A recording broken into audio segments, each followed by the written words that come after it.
अमित शाह का बड़ा master stroke, Mamata Banerjee के साथ हो गया तगड़ा खेला। नेशनलिस्ट सिटीजन्स पार्टी की अध्यक्ष बनी काकोली घोष।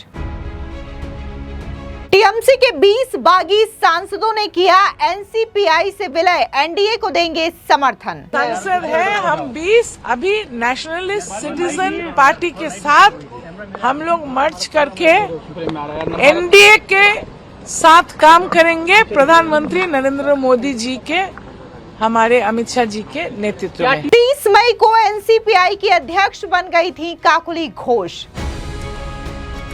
पश्चिम बंगाल के चुनावों में मिली करारी हार के बाद से ही ममता बनर्जी को एक के बाद एक कई झटके लग रहे हैं। इस बीच अमित शाह और बीजेपी की ओर से ऐसा मास्टर स्ट्रोक चला गया जिसने ममता बनर्जी का खेला ही खत्म कर दिया है। आपको बता दें कि अब टीएमसी की बागी सांसद Kakoli Ghosh nationalist citizens party की अध्यक्ष बना दी गई है। सूत्रों के हवाले से तो ये खबर सामने आ रही है कि काकोली घोष को 30 मई को ही नेशनलिस्ट सिटीजन्स पार्टी का अध्यक्ष बना दिया गया था। आपको बता दें कि टीएमसी के 20 बागी सांसदों ने काकोली घोष के नेतृत्व में एनसीपीआई यानी कि नेशनलिस्ट सिटीजन्स पार्टी में विलय कर लिया है और ये कहा जा रहा है कि वो अब अपना समर्थन एनडीए को देंगे। आपको बता दें कि बंगाल की पूर्व मुख्यमंत्री ममता बनर्जी यानी कि दीदी की नाक के नीचे बड़ा राजनीतिक खेला हो गया है। पहले विधायक और अब सांसदों की बगावत से पार्टी टूटने के कगार पर है। तृणमूल कांग्रेस के 20 बागी सांसदों ने दल बदल विरोधी कानून से बचने के लिए nationalist citizens party of India पर कब्जा कर लिया है। काकोली घोष दस्तीदार को इस नई पार्टी का राष्ट्रीय अध्यक्ष चुना गया है और वे एनडीए में शामिल होने की तैयारी में है। आपको बता दें कि काकोली घोष ही लोकसभा में ममता बनर्जी के खिलाफ हुए इस विद्रोह का प्रमुख चेहरा है। देखा जाए तो पश्चिम बंगाल की राजनीति का इस नए अध्याय का पूरा खेल बहुत ही सोची समझी रणनीति के तहत खेला गया है। इस बात को ऐसे समझा जा सकता है कि सीक्रेट डील के तहत 30 मई को काकोली घोष दस्तीदार को एनसीपीआई का अध्यक्ष चुन लिया गया था। इससे ठीक 2 दिन पहले पार्टी की पुरानी अध्यक्ष शिवाली कुंजू ने अपने पद से इस्तीफा दे दिया था। ये सब आपसी सहमति से इस छोटी पार्टी को बागियों के हवाले करने के लिए किया गया। इससे पहले तृणमूल कांग्रेस के कुल 28 लोकसभा सांसदों में से 20 बागी सांसद रविवार को लोकसभा स्पीकर ओम बिरला से मिले। उन्होंने स्पीकर को जानकारी दी कि उनके पास 2/3 से ज्यादा सांसदों का बहुमत है और इसीलिए वे टीएमसी छोड़ करके एनसीपीआई में शामिल हो रहे हैं ताकि उनकी सदस्यता रद्द ना हो सके। देखा जाए तो बीजेपी ने अभी तक इस पूरे मामले में कोई आधिकारिक प्रतिक्रिया नहीं दी है, लेकिन सूत्रों के मुताबिक इस पूरी रणनीति के पीछे बीजेपी का हाथ माना जा रहा है। ऐसा अनुमान इसलिए लगाया जा रहा है क्योंकि पश्चिम बंगाल के मुख्यमंत्री शुवेंदु अधिकारी, केंद्रीय मंत्री भूपेंद्र यादव और वरिष्ठ सांसद निशिकांत दुबे लगातार इन बागी सांसदों के संपर्क में थे। इसके अलावा गौर करने वाली बात यह भी है कि इन सभी बागी सांसदों की कई महत्वपूर्ण बैठकें केंद्रीय मंत्री भूपेंद्र यादव के घर पर हुई।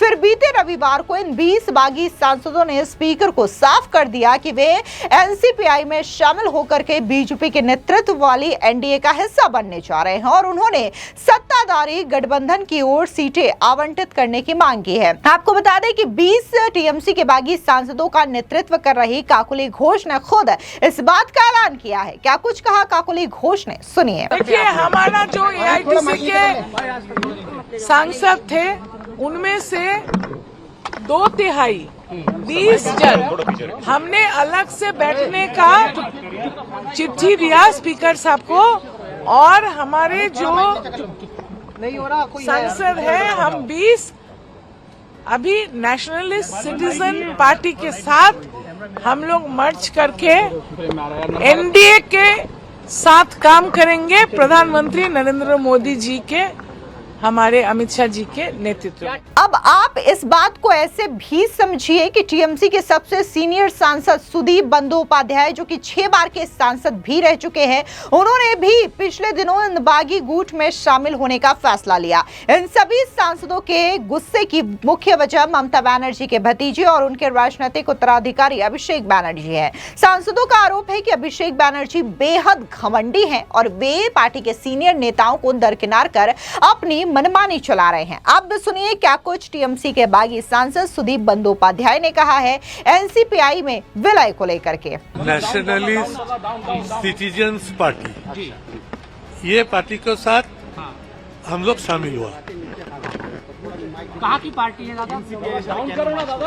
एक पॉलिटिकल पार्टी है, वो रिकॉग्नाइज्ड कोई रीजनल पार्टी है, तो वो पार्टी के साथ हम लोग मार्च हुआ।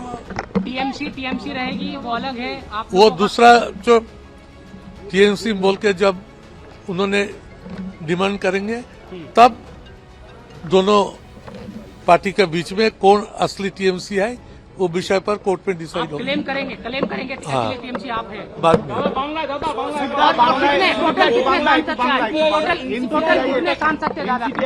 ন্যাশনালিস্ট সিটিজেন্স পার্টি এই একটি পার্টির সঙ্গে এখন তৃণমূল কংগ্রেস যুক্ত হয়েছে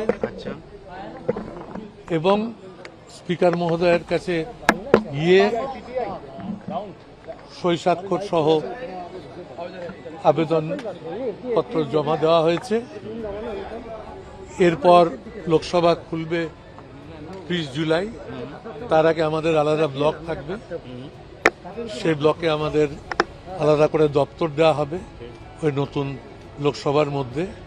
তারপরে আরও একটি যে তৃণমূল কংগ্রেসের নামে আবার যে যাদের উপস্থিতি দেখা যাবে, তখন দুই পক্ষের মধ্যে কোনটা আসল তৃণমূল তা নিয়ে একটা আদালতে যাওয়া হবে এবং সেখান থেকে যা নির্ধারিত হবে সেটাকে মেনে নেওয়া হবে।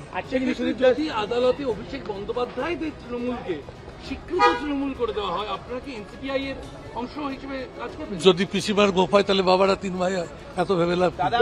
আপনারা কি তাহলে কে হবেন সে বিষয়ে কিছু, সেই দলনেতা কে হবেন? কতজন সই করলেন? সুদীপদা কতজন সাংসদ সই एक बार हिंदी में बता दीजिए सर, हिंदी में बता 20 জন।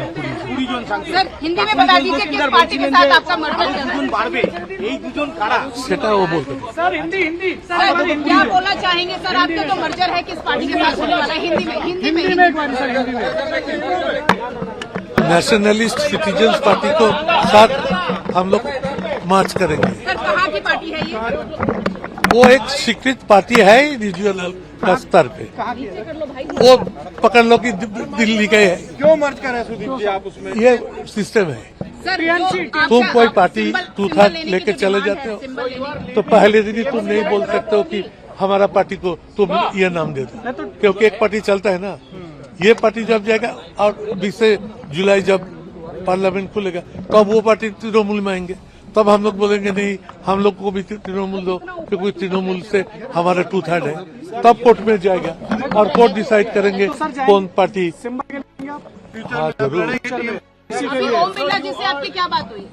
बाद में तो जाएंगे ही।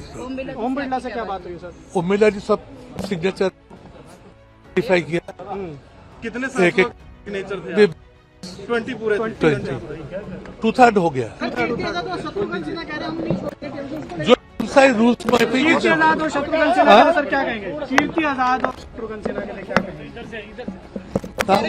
वो पूरा हाँ वो नहीं छोड़ेंगे, वो कह रहे हैं कि वो बिहार का लोग बंगाल का पार्टी के लिए ज्यादा सपोर्ट देते हैं। गौरतलब है कि जिस एनसीपीआई पार्टी की किस्मत रातों रात चमक गई है उसका इतिहास सबसे ज्यादा बड़ा नहीं है, या फिर यूं कहें कि बेहद मामूली है। एनसीपीआई का रजिस्ट्रेशन जनवरी 2023 में हुआ था और इसका पता पश्चिम बंगाल के हावड़ा जिले के संक्राइल की एक बिल्डिंग का है। फिलहाल इस ऑफिस को जेड कैटेगरी की सुरक्षा भी दे दी गई है। आपको बता दें कि साल 2023 के त्रिपुरा विधानसभा चुनाव में इस पार्टी ने 4 उम्मीदवार उतारे थे, जिनमें से सबसे ज्यादा वोट पाने वाले उम्मीदवार को सिर्फ 536 वोट मिले थे। चुनाव आयोग के रिकॉर्ड में ये देश के उन 2000 से ज्यादा पार्टियों में शामिल हैं जिन्हें मान्यता नहीं मिली है।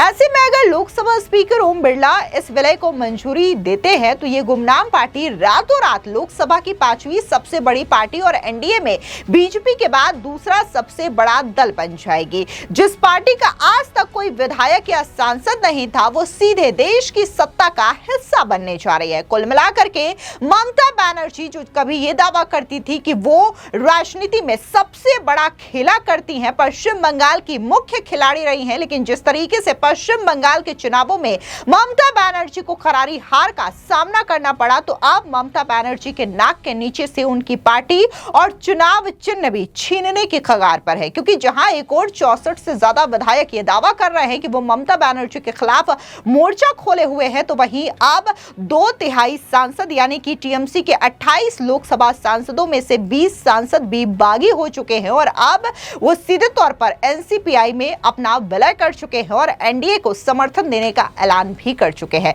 फिलहाल इस पूरी खबर को लेकर के आपकी क्या राय है, कमेंट सेक्शन में जरूर बताएं। धन्यवाद।